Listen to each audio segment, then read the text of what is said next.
성령 하나님, 이 시간도 우리를 감동하시고 우리에게 필요한 말씀으로, 능력의 말씀으로 채워주옵시고 또 우리를 향한 주님의 음성을 들으시도록 역사하여 주옵소서. 예수님의 이름으로 기도합니다. 아멘. 행복한 제자의 도의 저자 정찬현 목사가 이런 말을 했습니다. 매년 열리는 컨퍼런스에서 많은 목사님들을 만나면 그 목사님들이 한결같이 하는 말이 자신의 영성을 회복하고 싶다라는 이야기를 했다고 합니다. 처음에는 영적이었고 하나님을 향한 순수한 헌신의 열정이 있었지만 시간이 지나가면서 그것들이 퇴색하게 되어지는 그런 자신의 모습을 발견하면서 수많은 목사님들이 내가 진정한 영성을 회복하고 싶다라고 하는 것이 많은 목사님의 가장 큰 바람이었다라고 합니다. 저도 이 말에 참 공감을 했습니다. 저에게도 영적인 면에서나 관계적인 면에서 회복하고 싶은 것들이 많이 있기 때문에 그렇습니다. 아마 여기 있는 분들 모두 다 무엇인가 틀어져 버리고 깨진 것들을 회복하고 싶어하는 마음들이 있을 것입니다. 사람과의 관계를 회복하고 싶고, 영적인 관계를 회복하고 싶고, 또는 경제적인 관계를 회복하고 싶은 그런 마음들이 모두에게 있을 줄 압니다. 시카고에 있는 윌로우 크릭 커뮤니티 철치의 빌 하이베스 목사님의 이야기입니다. 이 윌로우 크릭 커뮤니티 철치는 수만 명이 모이는 교회입니다. 이 교회를 담임하는 빌 하이베스 목사님은 많은 사람들이 부러워하는 목사였습니다. 이분이 개척하고 얼마 지나지 않아서 수백 명의 성도들이 늘어나기 시작했습니다. 구도자 예배를 통해서 새롭게 회심한 사람들도 어느 교회들보다 많이 생겨나기 시작했습니다. 미국에서 가장 건강하게 성장하고 있는 교회 중 하나로 정평나에 있었고, 이분이 설교할 때마다 영적으로 충만했고 많은 사람들이 감동을 받았습니다. 그런데 그렇게 그의 목회의 정점에 이르렀을 때 이상하게 그의 마음이 편하지 않았다고 합니다. 무엇인가 이것은 아니다라는 생각이 들었고, 이렇게 가다가는 무엇인가 정작 중요한 것을 놓쳐버릴 것 같은 그런 마음이 들었다고 합니다. 그래서 생각을 정리하기 위해서 한 주간의 휴가를 다녀왔지만 정작 그 원인을 찾지 못하고 돌아왔습니다. 그런데 어느 날 설교를 준비하다가 갑자기 번아웃되면서 밀려오는 허탈감과 피로감으로 인해서 그만 책상에 엎드려 울게 되었고 급기야는 탈진하여 병원에 입원하게 되었습니다. 그때 신학교 때의 교수님이자 자신의 멘토신 목사님이 찾아오셔서 이렇게 말씀하고 돌아가셨답니다. Bill, take care of your soul. 빌, 너는 내 마음을 좀 잘 케어해라. 그때 빌 하이베스 목사님이 깨달았습니다.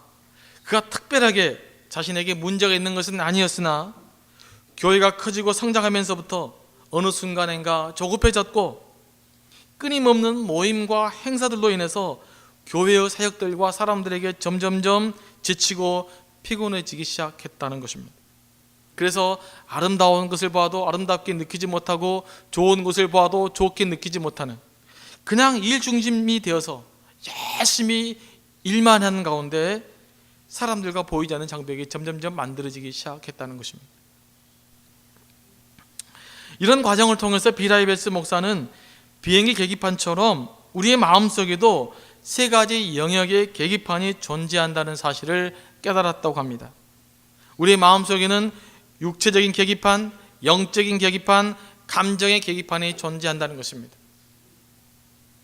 이 계기판들이 잘 작동해야 사람들이 건강하게 살아갈 수 있다는 것입니다. 그런데 현대 사람들이 가장 무시하고 있는 것이 뭐냐? 바로 감정의 계기판이라는 것입니다. 다시 말해서 우리의 감정이 얼마나 중요한지 모르고 살아가고 있다는 것입니다. 사실 영성은 감정과 매우 밀접하게 관련되어져 있는 말입니다. 그래서 영성 치유를 하고 영성 훈련하게 되면 우리의 감성을 터치합니다. 감성이 치유되지 않으면 언제나 영적인 회복이 불가능하다는 것이 요즘 영성학자들의 이야기입니다. 우리가 올바른 영성을 갖기 위해서는 우리의 감성의 문제, 우리의 감정의 문제를 해결해야 되는 것입니다. 감정이 어그러지면 우리 마인드가 문제가 생기고, 우리의 생각에 문제가 생기면 영적으로 문제가 생기게 되어져 있습니다. 특별히 한국 분들은 이 감성의 영향을 더 많이 받습니다. 그래서 감성이 매우 중요합니다. 그래서 우리의 마음과 영혼의 상태, 특별히 우리의 감정의 상태를 잘 케어할 수 있는 것이 매우 중요합니다. 사단은 먼저 우리의 감정을 상하게 만든다고 합니다. 여러분, 사람이 시험에 들었다고 했을 때, 시험에 들었단 말이 무슨 말입니까? 목사님, 제가 시험 들었습니다. 그 말이 무슨 말이죠? 목사님, 저 실은 기분이 무지 나빴습니다. 제 마음이 엄청 상했습니다. 그 말 아닙니까? 우리가 시험에 들은 대부분의 문제들, 거의 90% 이상의 문제들은 다 감정의 문제입니다. 감정이 상해서 생겨나는 문제입니다. 그래서 우리가 감정을 잘 다스려야 됩니다. 그래서 우리의 감정이 건강하게 회복될 수 있게 만들어야 됩니다. 우리의 감정이 회복되지 않으면 관계의 회복이라는 것은 불가능합니다. 부부간에 예를 들면 문제가 생겼습니다. 서로 화해한다고 끝난 것이 아니죠. 어디까지 가야 됩니까? 감정이 해결돼야 돼요. 감정이 치료돼야 돼요. 그래야 관계가 온전히 회복되어지는 것이죠. 감정이 해결되지 않으면 껍데기만 회복되어져 있는 것입니다. 실제로는 회복되어지지 않는 것입니다. 교우들과의 관계도 마찬가지입니다. 내가 거칠어 죄송합니다, 미안합니다 라고 한다고 해서 해결되는 것이 아닙니다. 감성이 해결돼야 됩니다. 상한 감정이 치유돼야 됩니다. 감정이 건강히 회복되어져야 됩니다. 그래야 관계가 회복되어지는 것입니다. 특별히 우리 이민교회는 이 감정의 문제를 잘 다스려야 합니다. 이 감정이 폭발해서 얼마나 많은 교회가 시험을 받고, 얼마나 많은 사람들이 상처받고, 얼마나 많은 교회가 분열되어졌는지 모릅니다. 여러분, 우리의 감정이 상하면 그 감정 때문에 육체가 병들고 영적으로 무기력하게 된다는 사실을 기억할 수 있게 되기를 원합니다. 화가 치밀어 오르면 혈압 박동수가 올라가고, 그것이 우리 혈관에 매우 안 좋은 영향을 일으킨다고 하지 않습니까? 그래서 심장병에 걸리기 쉽다고 합니다. 우리의 감정을 터치하지 않으면, 감정 있는 그대로 놔두어 버리면 그것이 우리에게 신체적으로나 육체적으로나 영적으로 악영향을 끼친다는 사실들 여러분 기억할 수 있게 되기를 원합니다. 그래서 건강한 감정 회복이 매우 중요하다는 사실들을 기억해 볼 수 있게 되기를 원합니다. 오늘 본문 말씀을 보면 이스라엘 백성들의 마음이 상했다, 이렇게 사절에 기록되어 있었습니다. 이스라엘 백성들의 마음이 상해서 오늘 본문 말씀에 문제가 일어난 것입니다. 4절 말씀을 보시겠습니다. 백성이 호르산에서 출발하여 홍해 길을 따라 에돔 땅을 우회하려 하다가 그 길로 말미암아 백성의 마음이 상하니라. 사실 이스라엘 백성들이 출애굽했었을 때의 길은 험난한 길이었습니다. 이스라엘 백성들이 출애굽했을 때는 그 길이 쉬울 줄 알았습니다. 금방 애굽을 탈출해서 금방 가나안으로 가서 금방 무슨 문제 해결될 줄 알았는데, 막상 애굽에서 나오고 보니까 그들이 걸어갈 때는 척박한 광야길을 계속해서 따라서 여행을 해야만 됐던 것입니다. 그렇지 않아도 이스라엘 백성들이 돌아 여기까지 왔는데 이제는 에돔 땅을 지나가야만 된 것입니다. 그런데 에돔 왕과 에돔 백성들이 이스라엘 백성들이 그 땅을 지나가도록 허락해 주지 않았습니다. 전혀 뜻하지 않은 상황이 생겨버린 것입니다. 일이 꼬이게 된 것입니다. 그래서 마음이 상하게 된 것입니다. 많은 이민자들이 미국 땅에 건너왔을 때 꿈이 부풀어서 왔을 것입니다. 사실 저도 꿈이 부풀어서 왔습니다. 미국에서 몇 년 지나면 남들이 못하는 특별한 것을 갖고 한국에 돌아가서 뭔가 대단한 일을 할 것이라고 생각을 했습니다. 몇 년만 지나면, 몇 년만 고생하면 영어도 좀 잘하고, 한국 사람들이 없는 영어 미국의 라이선스도 따고, 그렇게 한국에 돌아가면 좀 더 잘 살 수 있을 거라는 꿈을 가지고 왔습니다. 그런데 막상 저희들이 기대했던 삶이 무엇이었습니까? 저희들이 생각한 것과는 좀 어긋나기 시작한 것입니다. 뭔가 달랐습니다. 우리가 생각한 것과 달랐습니다. 제가 생각한 것과도 달랐습니다. 한국에서 생각했던 것보다 어렵기 시작한 것입니다. 우리 이민사회 현실이 우리가 생각했던 것 많이 다르기 시작한 것입니다. 그래서 우리 계획이 꼬이기 시작한 것입니다. 우리 마음이 상하기 시작한 것이죠. 특히 요즘은 또 세계적인 경제 위기로 인해서 이민자의 삶이 더 어렵습니다. 옛날에는 그나마 만족스럽지는 못했지만 먹고 사는 문제는 큰 문제가 없었습니다. 그런데 이제는 먹고 사는 문제들까지도 심각한 고민해야 되는 상황에 빠지게 된 것이죠. 일이 꼬여간 것입니다. 일이 내 마음대로 안 되기 시작한 것입니다. 그래서 우리 마음이 상하게 된 것이죠. 게다가 뭐 아이들이라도 좀 잘 되고 뭐 그러면 좀 위로가 됩니다. 또 비즈니스라도 잘 되면 그나마 좀 위로가 됩니다. 그러나 그도 저도 아닌 사람들은 후회합니다. 내가 왜 여기까지 왔을까? 차라리 한국에 있었으면 조금 더 잘 살았을 텐데, 내가 이렇게 살지는 않았을 텐데 라는 그런 후회를 많은 사람들이 하게 됩니다. 그런 것들을 많이 듣게 되어집니다. 저는 우리 교회 신방을 가면서도 그런 이야기를 많이 들었습니다. 한국이 이렇게 잘 살 줄 알았다면 오지 않았을 걸. 그때는 한국이 너무 가난했어요. 이렇게 잘 살게 될 줄은 몰랐어요. 이런 이야기를 많이 듣게 됐습니다. 이런저런 뜻하지 않는 일로 문제가 생기고 사람들과 관계가 틀어지고 나면 삶이 이제는 혼란스럽기 시작합니다. 그래서 예기치 않는 어려운 일이 생기면 생각이 막히고 마음이 막막해져서 정상적인 생각을 못하게 되어집니다. 그래서 때로는 도저히 이해할 수 없는 일을 저지르기도 하는 것입니다. 왜 이런 일들이 벌어질까? 왜 저 사람 저렇게 행동할까? 생각이 막히고 마음이 답답해서 그걸 풀 길이 없이 살다 보니까 어느 날에 폭발하게 되니까 정상적인 것도 정상적으로 반응하지 못하는 일들이 우리에게 벌어지기 시작한 것입니다. 이 모든 것들이 다 일이 꼬이고 마음이 상해서 생겨나는 일입니다. 광야 시대 이스라엘 백성들도 그랬습니다. 그들이 애굽 땅을 지나왔었을 때 보면 금방 무엇인가가 될 줄 알았습니다. 애굽의 종살이와는 다른 파라다이스가 열릴 줄 알았습니다. 모든 일이 순조롭게 풀릴 줄 알았습니다. 이스라엘 백성들이 홍해를 건널까지만 해도 이 바다만 건너면 신세계가 있을 줄 알았습니다. 하지만 정작 그들이 부닥치는 현실은 그들이 생각하는 것과 달랐습니다. 여기서부터 문제가 일어나기 시작한 것입니다. 자꾸 일이 꼬여만 갔습니다. 쉽게 가나안 땅에 들어갈 것만 같았는데 막상 지나고 보니까 그 길은 너무나도 험난한, 너무나도 긴 길이었던 것입니다. 그래서 차라리 애굽에 있었으면 더 나았을 걸 하는 생각을 하게 된 것입니다. 이렇게 되니까 자신들의 처한 환경이 모두 싫어진 것입니다. 그래서 이제는 먹을 것도 없고 물도 없고 그런 이야기들을 많이 하게 되어집니다. 음식도 싫다. 하나님이 기적같이 베풀어진 만나를 먹으면서도 하나님 기적을 날마다 체험하면서도 이것들이 싫다. 내 인생이 꼬여가니까, 자꾸 얘기지 않는 일이 생겨나니까 이스라엘 백성들은 그렇게 생각했던 것입니다. 그래서 이스라엘 백성들이 모세를 향해서, 하나님을 향해서 불평하게 된 것입니다.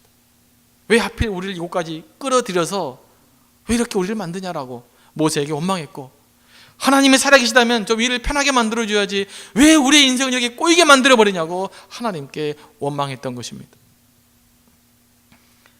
여러분, 우리들이 직면하는 상황과 너무 똑같지 않습니까? 이스라엘 백성들이 마음에 상했을 때 생긴 문제가 무엇인지 아십니까? 현실을 극복하고 도전하는 것이 아니라 그냥 현실을 한없이 불평한 것입니다. 모세를 불평하고 하나님을 불평했습니다. 사람들은 어려운 현실을 만나면 두 가지로 반응합니다. 어떤 부류의 사람들은 하나님을 의지하고 이 현실의 어려움들을 도전의 기회를 삼고 이를 극복하고자 노력하는 사람들이 있습니다. 하지만 어떤 사람들은 하나님을 믿지 못하고 현실을 도피하고 현실을 그저 불평만 하는 사람들이 있습니다. 여러분은 어떤 부류의 사람들이십니까? 현실을 불평하고 하나님을 원망했던 이스라엘 백성들이 어떻게 됐는지 아십니까? 하나님의 심판을 받게 된 것입니다. 6절 말씀 보시겠습니다. 여호와께서 불뱀들을 백성 중에 보내어 백성을 물게 하심으로 이스라엘 백성 중에 죽은 자가 많은지라. 이스라엘 백성들이 주어진 현실을 도전의 기회를 삼지 못하고 원망했을 때 그들에게는 더 큰 어려움과 더 큰 시련을 직면하게 되었던 것입니다. 우리 현실이 그렇습니다.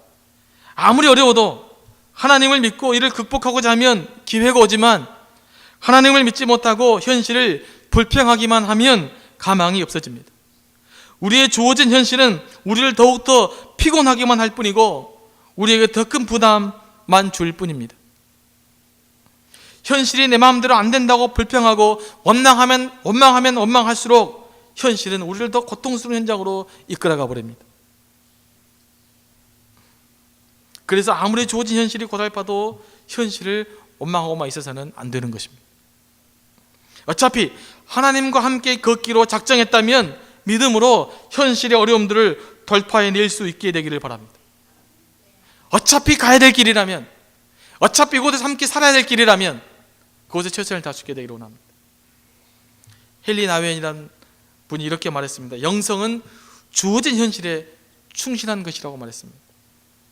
영성은, 진정한 기독교 영성은 내가 두 발을 딛고 있는 바로 그 땅에서 영적인 열매를 맺는 것이고, 바로 그 땅에서 하나님의 은혜를 체험하는 것이고, 바로 그 땅에서 하나님의 풍성함을 드러내 보이는 것이 진정한 기독교 영성이라고 말했습니다.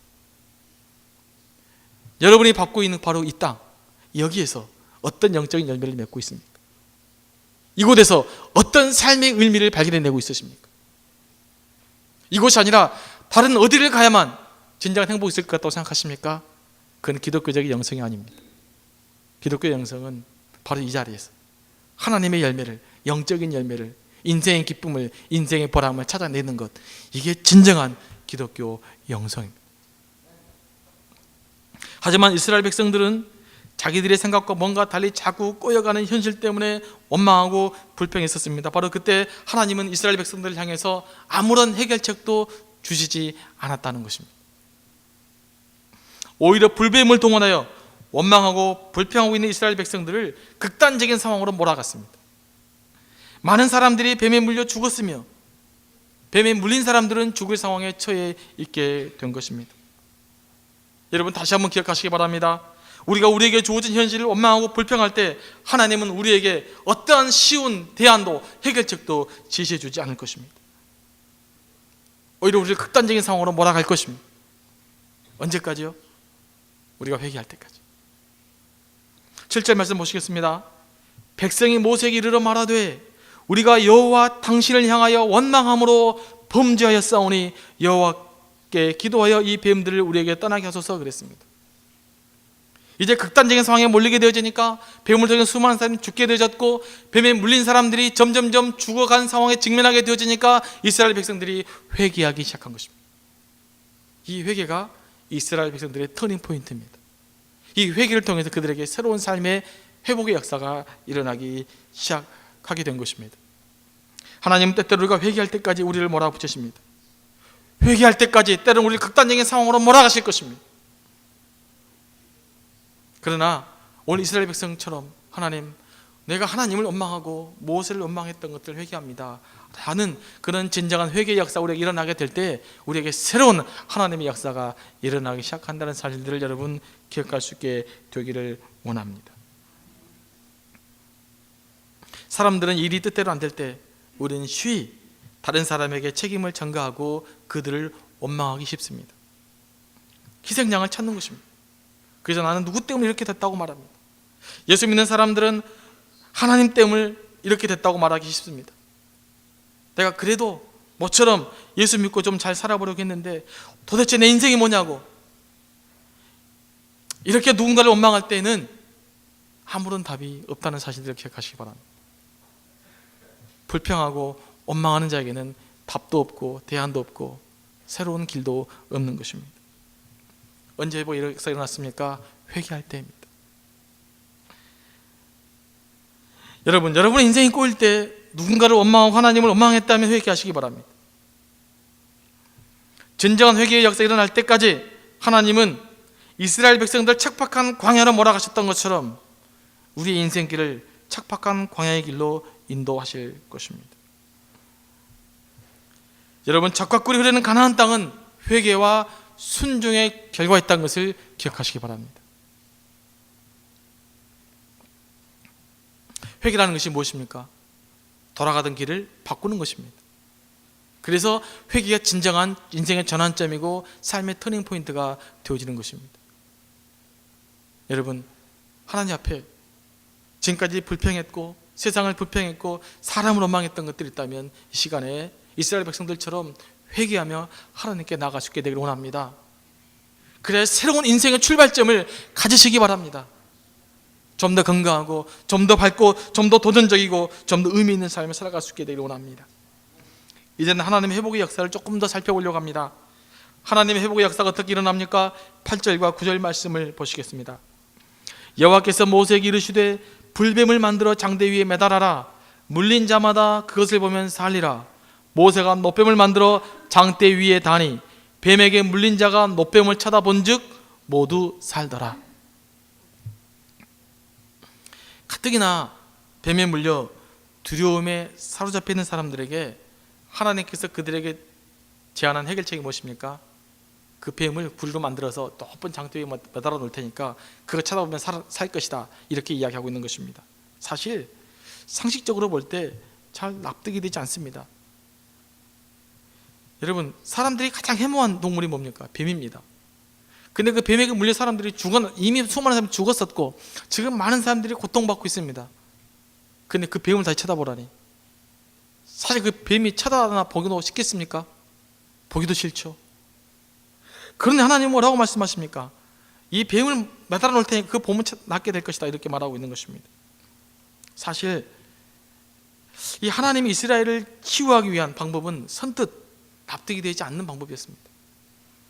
그러면 하나님께서 왜 이런 방법을 택했을까? 이왕이면 빛을 비춰서 야, 빛 가운데로 모여라 그런다든지, 뭐 구름을 보내서 구름 가운데로 모여라 그런다든지, 아니 모세 앞으로 모여라 그런다든지, 뭐 안수를 한다든지, 뭐 이런 식으로 낫게 해주면 얼마나 좋겠습니까? 그런데 그 흉측한 뱀을 다시 쳐다보라는 겁니다. 왜 이런 방법을 택했을까요?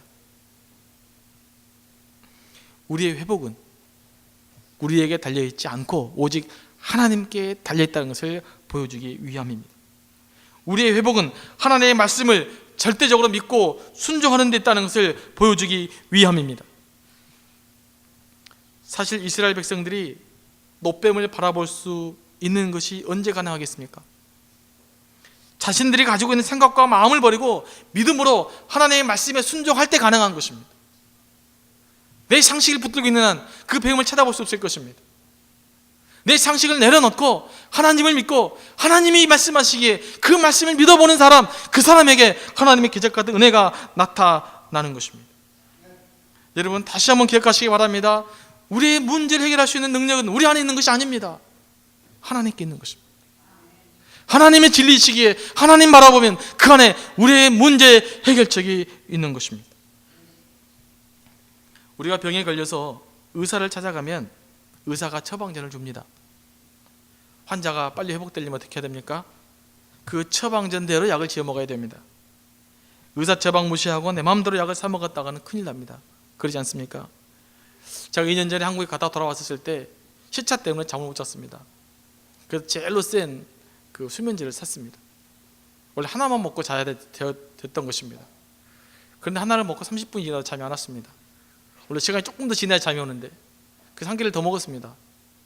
2개 먹었는데도 별로 차도가 없었습니다. 하나 더 먹어볼까? 근데 조금 더 먹었습니다. 아침에 어떻게 됐겠습니까? 도저히 일어날 수 없었습니다. 하늘이 어지러지하고 막 굴러다니더라고요. 근데 템파에 약속이 있었어요. 그래서 순복음교회 목사님과 함께 운전하러 갔었습니다. 어지러워서 도저히 운전을 할 수 없었어요. 그래서 가는 길에 목사님, 제가 도저히 운전을 못하겠습니다. 저 제대로 운전 좀 해주십시오. 그렇게 해가지고 템파에 갔다 온 적이 있었습니다. 큰일 날 뻔했습니다. 의사가 처방해주는 그 안에 처방된 대로 먹어야 되는 것입니다.